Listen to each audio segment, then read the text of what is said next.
se trouve, et ça n'a échappé à personne, que depuis quelques années, eu égard aux crises internationales, aux problèmes de pouvoir d'achat, à l'arrivée d'Internet, qu'effectivement, les commerces des cœurs de ville en France sont en souffrance. Les cœurs de ville perdent justement beaucoup de clients potentiels, et ici à Alès, moins qu'ailleurs. Et je le dis, malgré la souffrance de certains commerces, malgré les difficultés aujourd'hui dans les cœurs de ville, la ville d'Alès est moins en souffrance que beaucoup de villes équivalentes du sud de la France, quoi qu'on en dise, quoi que certains en aient dit, notamment dans la période électorale qui se termine.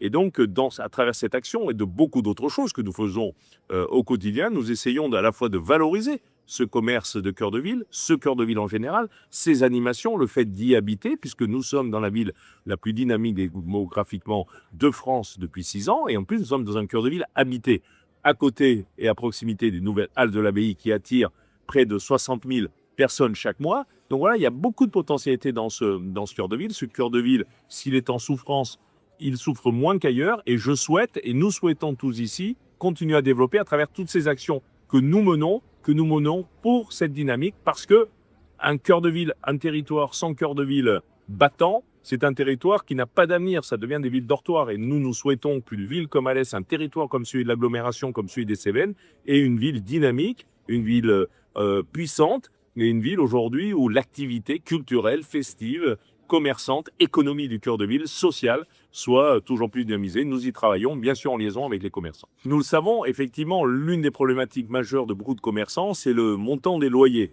pratiqués.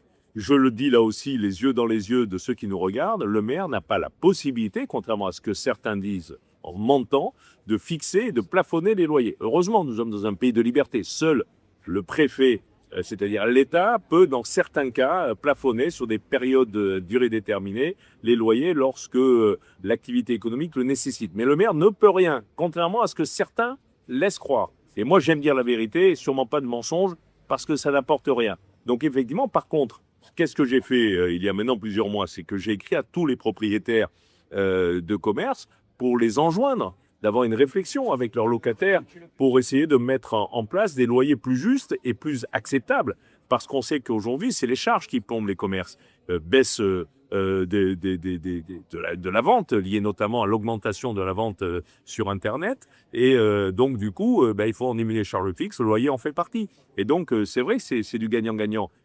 Garder un locataire dans un commerce, c'est pour un propriétaire aussi garder quelques ressources. Et même si on fait un effort, alors c'est évident que de toute façon, je ne comptais pas, même si j'en avais le droit, limiter les commerces, limiter les loyers, mais c'est impossible. Donc j'en appelle au bon sens et je crois que tout le monde y sera gagnant. Bien sûr, le commerçant qui va maintenir son activité, le propriétaire qui gardera un locataire. C'est ça la vie. C'est-à-dire qu'aujourd'hui, nous sauverons collectivement notre cœur de ville, comme tous les cœurs de ville des villes moyennes qui sont aujourd'hui en difficulté. Et nous les sauverons comment? Si chacun fait cet effort, déjà les habitants d'un territoire en venant y consommer, et peut-être moins consommer sur Internet ou moins consommer dans les grands centres villes, des grandes villes ou des métropoles, mais de consommer sur la ville dans laquelle on réside ou dans la ville à côté de laquelle on réside. Et c'est là qui est important. Donc c'est une affaire collective.